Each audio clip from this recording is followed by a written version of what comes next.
Buenas tardes, nos encontramos con el periodista Federico Mastrogiovanni, quien es documentalista también y ha trabajado en temas de narcotráfico, derechos humanos, migración y ahora desaparición forzada. Pues comenzamos hablando de su nuevo libro que presentó sobre Ni vivos ni muertos, es la desaparición forzada en México como estrategia de terror.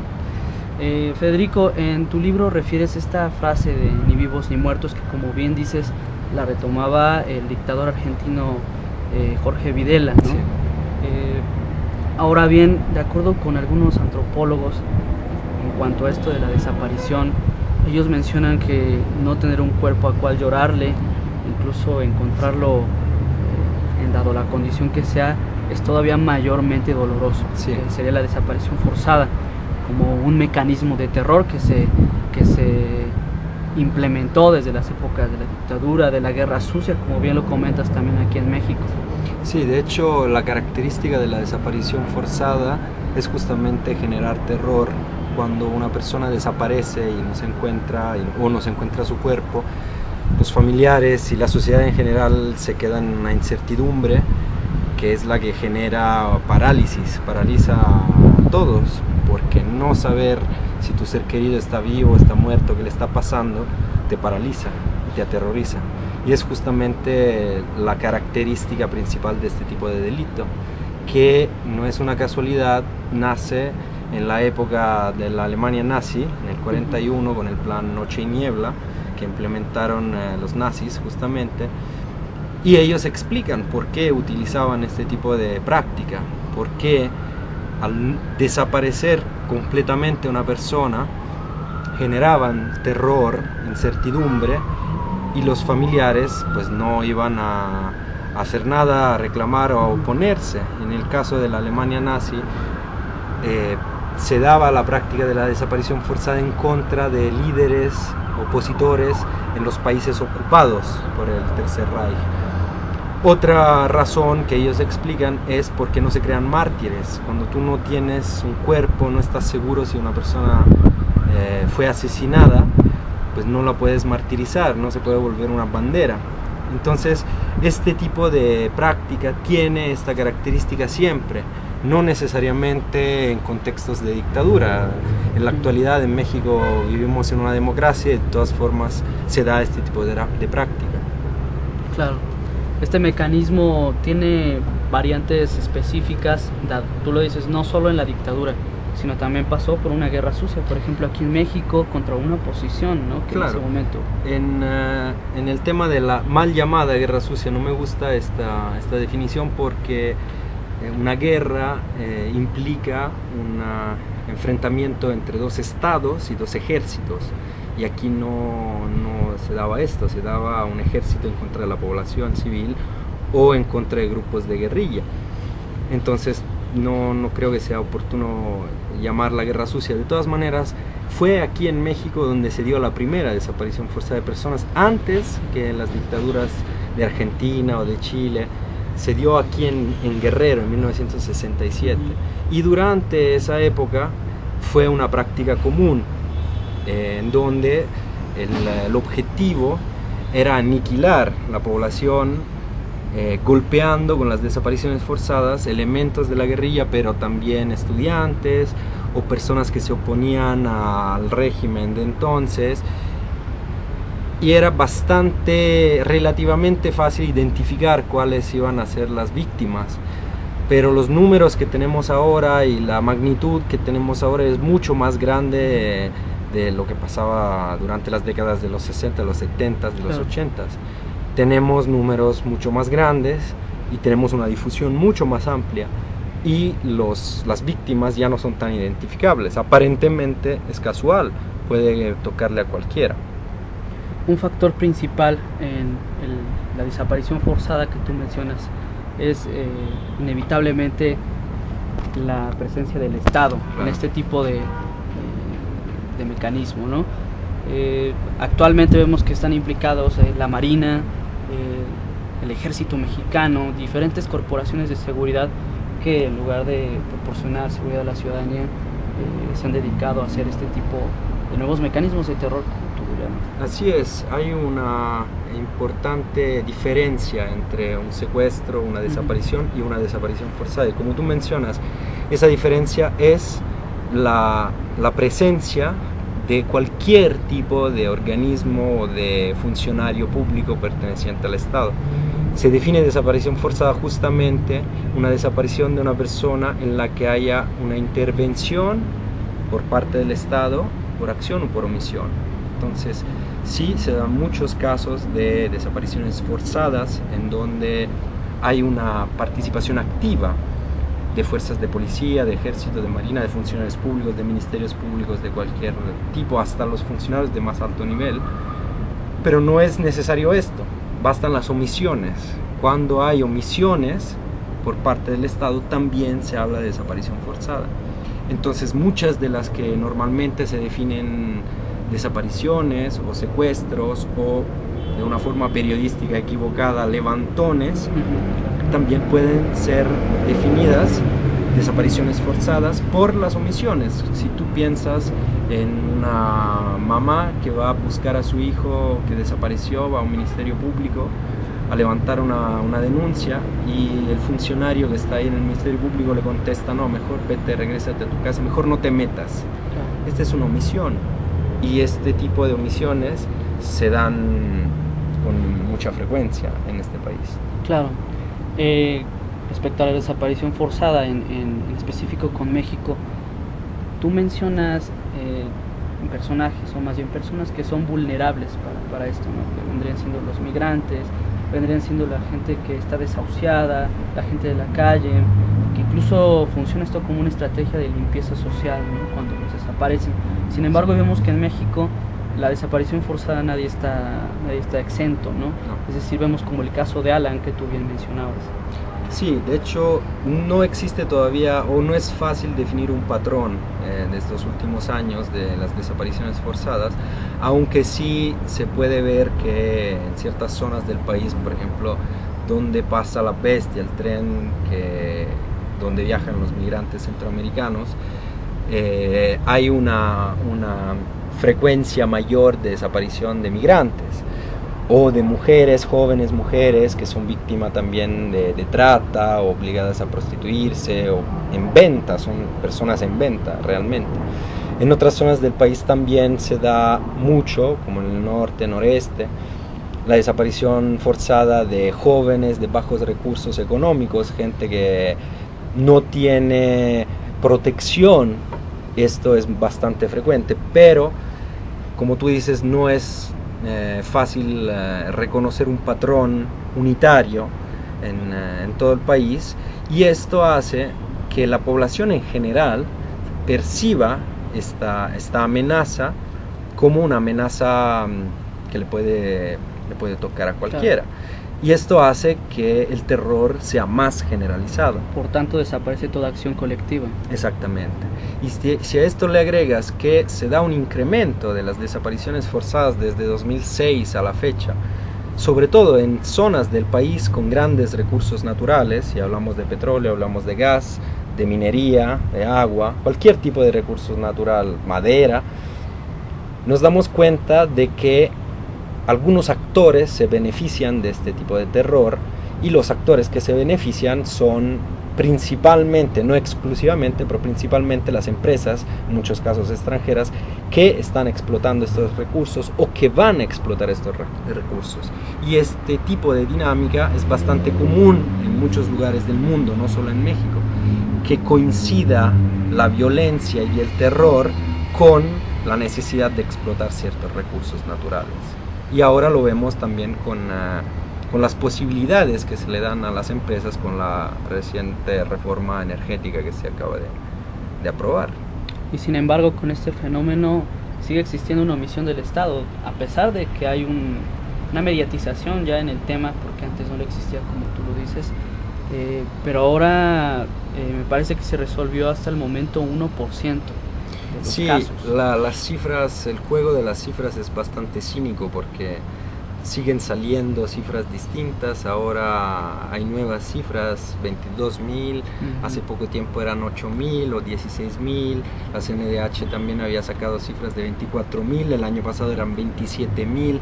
Este es un juego muy cínico porque no hay una base de datos unitaria, no se puede decir al día de hoy cuántos son realmente las personas desaparecidas y entonces es bastante, repito, cínico porque se juega con los números para mezclar las cartas, para que no se piense que son personas, cada uno de los desaparecidos y de las desaparecidas son personas y afecta a los desaparecidos directamente, pero también las víctimas son sus familias y sus madres, porque son las madres las que principalmente llevan la búsqueda de sus hijos y de sus seres queridos. Entonces, es difícil decir qué porcentaje se encontró porque no hay un registro nacional de desaparecidos. Entonces, se debería empezar realmente a hacer un discurso serio sobre las desapariciones y sobre todo el Estado reconocer su responsabilidad en muchas desapariciones. Empezar reconociendo su participación por acción o por omisión. Y de ahí se empieza a hacer una política seria, lo que me parece no está pasando. Claro, sobre todo en este tema cuando mencionas a los familiares, quienes en mayor medida se han dedicado a hacer las investigaciones que le competen a la Procuraduría y a los ministerios adscritos a las entidades. Están estos familiares que reclaman, están otras familias que atemorizadas no lo hacen y deciden replegarse del caso. Pero también están esas desapariciones de quienes no reclaman nadie, nada, es decir, como lo que mencionan los desahuciados. Es decir, las cifras terminan siendo todavía aún mayores de lo que podrían mencionar. Sí, seguramente son mayores y justamente por el tema del terror, son muchos los familiares que no se atreven a denunciar. Y no se tiene una cifra de estos familiares. Se están empezando, ya llevan algunos años formándose organizaciones de familiares de víctimas en varios lugares del país que intentan juntarse, compartir el dolor, el duelo y compartir este tipo de lucha, una lucha en búsqueda de la verdad. Pero todavía son muchas las familias que no se atreven por miedo, por terror. Claro. Y esto no se puede calcular. Una de tus reflexiones dentro del libro de las tantas que haces es el hecho de cuando tú tratabas el tema de los migrantes, que lo has trabajado por algún tiempo, te empiezas a dar cuenta que también se empieza a hacer sistemática la desaparición de los migrantes. Sí. ¿Cuándo empieza a ocurrir esto? Coméntanos tu trabajo en ese... Bueno, yo empiezo a enterarme en 2010 de este tipo de práctica, porque justamente trabajando sobre todo en las regiones del sur del país, en Oaxaca, en Chiapas, en Tabasco, empiezo a darme cuenta platicando con personas que trabajan con los migrantes, como el padre Solalín, de Fray Tomás González, Raúl Vera después, que es una práctica muy común y desaparecen grupos grandes de migrantes con el apoyo directo e indirecto de fuerzas de la Policía Federal, del Ejército, de las policías estatales, del Instituto Nacional de Migración, y estos migrantes son entregados a los Zetas o a grupos del crimen organizado que operan en esas zonas. Se le pide rescate a su familia en Estados Unidos o se les obliga a trabajo forzado. También en Coahuila esto pasa, o en otras zonas del norte del país. Entonces me doy cuenta de que se trata de una práctica muy común y muy estructurada. Y de ahí también empiezo a darme cuenta de que no solo son los migrantes las víctimas de desaparición, sino también muchísimos mexicanos en muchas zonas del país. Entonces así se desarrolla un poco el trabajo. Hay una hipótesis que manejas en el libro, que te la comenta a ti un amigo especialista, sobre la parte de los narcomensajes, que parte de esta gente desahuciada o migrantes o personas que son desaparecidas y no son reclamadas bajo este sistema de limpieza social, son a quienes los tienen guardados para utilizarlos después en sus narcomensajes donde aparecen decapitaciones, desmembramientos. Me tocó el caso de una persona que se escapó, tuvo muchísima suerte, logró escaparse, y esto era lo que le iba a tocar justamente, ser carne de cañón para pegarle encima un narcomensajes. También esto pasa. Claro. También esto es el destino de muchas personas que desaparecen y que nadie reclama. Nadie sabe de ellos y se vuelven realmente carne de cañón. Y esto es uno de los aspectos de este problema. Sí. Cuéntanos del caso que al parecer Alan lo mencionas dentro de todo el libro, ¿no? Sí. Cuéntanos de cuál te apegas tú más. No, creo que es imposible no apegarse a todos los casos. O sea, hablar con una sola madre o un solo padre de un desaparecido te hace entender el nivel del drama que está viviendo México en estos años. Es imposible, o sea, si yo viví este drama como periodista, estando en contacto con ellos, no puedo imaginarme el nivel de dolor y de desesperación y de frustración que tienen decenas de miles de familias. Y entonces cada uno de los casos es impactante y es horrible.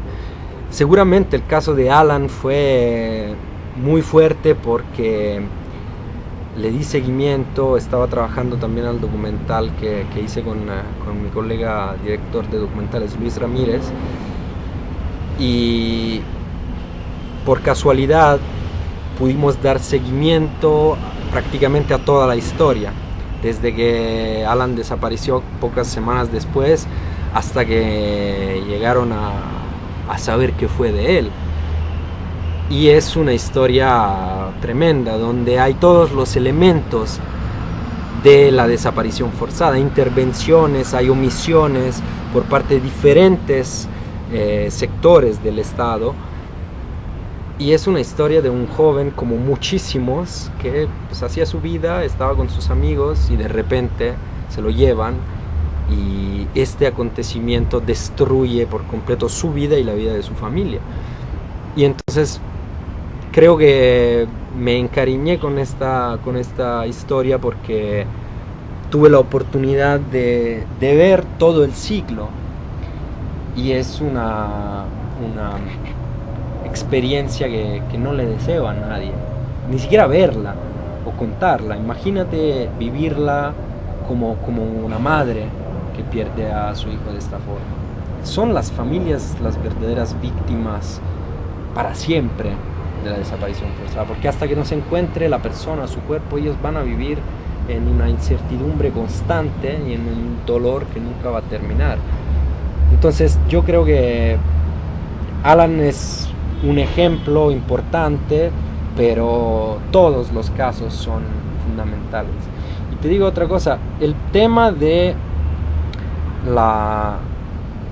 elementos de las instituciones, gobernadores de estados que hablando de personas asesinadas o desaparecidas, dicen cosas como se lo merecían porque andaban en malos pasos, porque eran delincuentes. Esto es de una gravedad increíble, porque el Estado tiene el monopolio de la justicia y de la violencia. Y cuando un gobernador de un estado, que es la máxima autoridad en ese lugar, dice que una persona se merecía ser desaparecida o ser asesinada porque era un criminal, está diciendo, ni siquiera implícitamente, explícitamente, que hay una justificación en las ejecuciones extrajudiciales y en las desapariciones, rebasando las instituciones del Estado, que son las únicas que tienen el derecho de juzgar a alguien si eventualmente hizo algo que no debía de hacer. Esto es gravísimo, porque es el Estado que tiene que reivindicar su derecho de administrar la justicia y de castigar eventualmente si alguien cometió algún crimen, de castigarlo en los tribunales. Es inaceptable que un gobernador cubra o justifique gestos de violencia de esta magnitud como un asesinato, tortura, decapitaciones o desapariciones, diciendo que eran criminales. ¿Y qué? ¿Es un criminal? Pues demuéstralo en un tribunal. Castígalo con una pena adecuada como el sistema de justicia prevé. No puedes justificar una violencia o un asesinato extrajudicial. Eso es muy grave y se da bastante. Sobre todo fue el discurso manejado desde que tomó la presidencia Felipe Calderón. Fue un discurso que él mismo como presidente justificó. Tan solo vemos el caso de Villa Salvarcar. Sí. Exacto, ¿no? Donde justificaban este tipo de actos. Sí. ¿No? Jamás se demostró de estas muertes, se les relaciona con pandillerismo, con grupos delincuenciales. Bueno, está el caso en Villas de Salvarcar de Israel Arzate, que fue torturado para que confesara su responsabilidad en esa matanza. O sea, ahí también el papel de las fuerzas militares y de policía fue determinante. No puedes obligar a una persona a acusarse a través de la tortura porque tienes que encontrar un culpable como sea. Ese caso fue muy grave y es muy importante que lo menciones porque es uno de los tantos casos en los que se da esto. Sobre todo con ese discurso mediático que te menciono.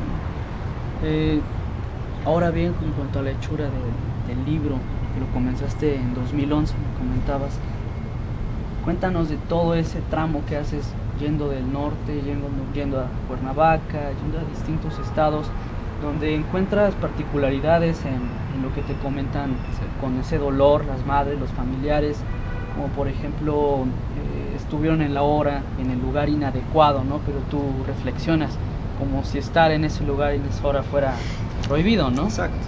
No, el trabajo principalmente fue un trabajo de equipo.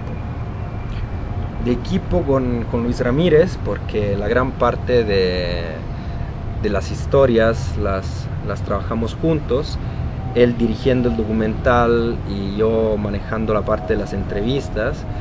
Entonces el trabajo con Luis fue fundamental, y también con todas las personas y las organizaciones que nos ayudaron. Nosotros íbamos a ciegas, no sabíamos prácticamente nada de lo que estábamos viendo, no entendíamos.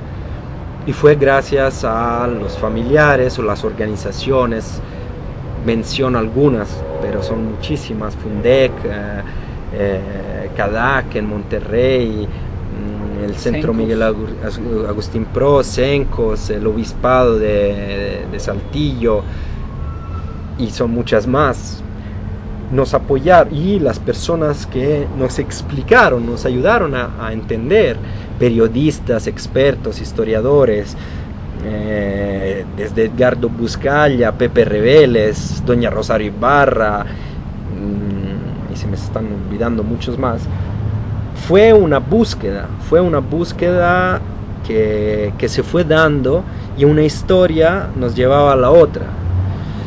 Entonces hicimos este documental sin saber realmente dónde nos iba a llevar.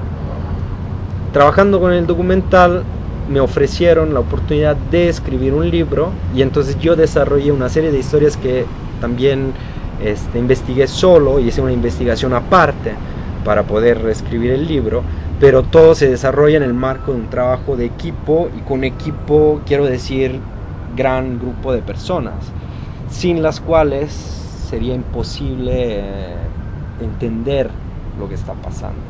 Este tipo de trabajo no se hace solos, no se hace de un día al otro.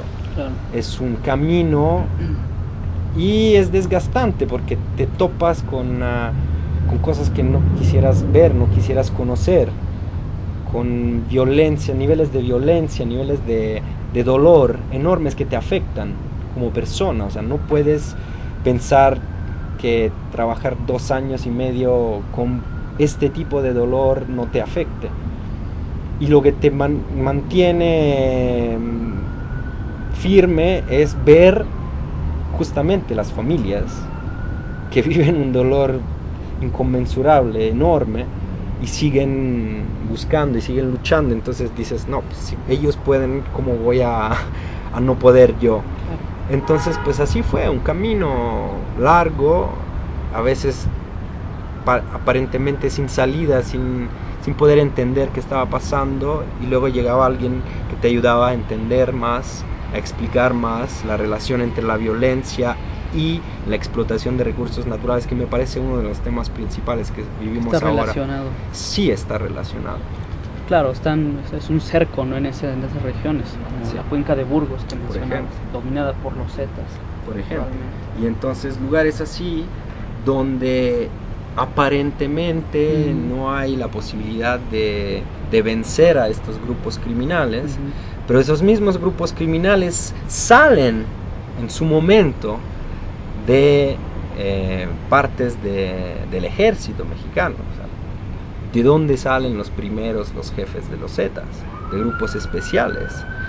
Entonces, es un proceso que se fue dando de violencia, de terror, que facilitó la entrada de actores transnacionales que están llevándose todo lo que hay en este país. Claro, sobre todo cuando se menciona, puede ser por parte de grupos criminales, para distinguir quién lleva a cabo la desaparición forzada, pero pueden ser también escuadrones de la muerte, como se mencionaba.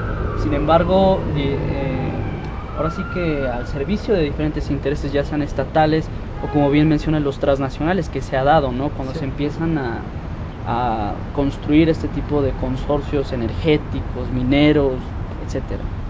Así es. Y es fundamental ir a trabajar en el campo para darse cuenta de este tipo de dinámicas, porque no es fácil verlas. Parece una teoría del complot, no es ninguna teoría del complot. Son prácticas que se han dado en muchos lugares distintos, no solo en México, de generar terror durante unos años. Después llega un momento en el que aparentemente se limpia, entre comillas, entran las empresas y empiezan a explotar. Obviamente en territorios donde ya no hay ningún tipo de oposición a los megaproyectos, ya nadie se atreve a levantar la cabeza, ya nadie se atreve a decir, no, aquí no vas a quitarme mi tierra, que es lo que está pasando en México. Claro. Te toca a ti palpar desde 2011 dos gobiernos, Sí. el de Calderón y el de Enrique Peña Nieto. Desde tu punto de vista, como periodista que ha seguido este tema, como documentalista también, ¿ha ido en incremento, ha mejorado, salvo lo que han mencionado en las cifras? Porque vemos que hay una política de comunicación que ineludiblemente ha bloqueado todo eso. De hecho, la política de comunicación es lo único que ha cambiado, según lo que me dicen las organizaciones de defensa de derechos humanos o las organizaciones de familiares de víctimas. Yo retomo los datos que me pasan ellos porque considero que sean atendibles y sean bastante realistas. Y lo que me dicen es que simplemente se ha invisibilizado más o ha cambiado la estrategia de comunicación, entonces al parecer está disminuyendo. En realidad, por lo que sé, no está disminuyendo y se está dando todavía la desaparición forzada de personas. Entonces, en este sentido, en los dos gobiernos no ha habido un cambio sustancial. Formalmente, aparentemente sí, pero si se escuchan los datos oficiales, pues no se conocerían nada de este tema, si se escuchan exclusivamente los datos oficiales, porque según los datos oficiales todo va bien. Claro. Y evidentemente no es así. ¿Hasta dónde va a parar si el gobierno de Enrique Peña Nieto no ajusta correctamente políticas para combatir, para proteger y para resolver los casos de los familiares y de los desaparecidos? Pues no se va a acabar, porque hasta que se empiece a asumir la responsabilidad del Estado en este tipo de práctica de estos años, esto no se va a resolver solo. Tiene que pasar un tiempo en el que las fuerzas políticas y las instituciones por un lado y la sociedad civil por el otro logren dialogar, trabajar juntos para poder resolver esto, porque si no, no se va a resolver solo. Los desaparecidos se quedan desaparecidos y sus familiares se van a quedar buscándolos hasta que los encuentren. Y esto no se va a acabar. Si no se empieza a trabajar seriamente sobre este problema enorme, no se va a acabar solo. Claro. ¿Deseas comentarnos alguna otra cosa más sobre alguno de tus capítulos favoritos en el libro? Bueno, favoritos, fue doloroso parir este libro, realmente no fue bonito. Creo que la parte que me interesó, aparte de las historias que son muy emocionantes por un periodista, es cuando empiezas a entender el cuadro más amplio, cuando empiezas a entender cuál es el proceso que se está dando a nivel macro, no solamente el caso individual de un desaparecido, sino, bueno, qué está pasando en el país, con qué se relaciona, quién está beneficiándose. Cuando empiezas a entender, porque tampoco tengo las respuestas, creo que entendí algunas cosas, pero creo que también necesitamos más trabajos como este para seguir entendiendo. Con este libro no se concluye nada, se empieza a dar una hipótesis de interpretación de lo que está pasando. Pero en ese momento sientes que tiene sentido lo que estás haciendo, que no es simplemente relatar de un asesinato o relatar de un hecho de crónica, sino que estás tratando de ampliar la mirada. Esto yo creo que fue un proceso importante para mí como periodista. Claro. ¿Quieres comentar algo más?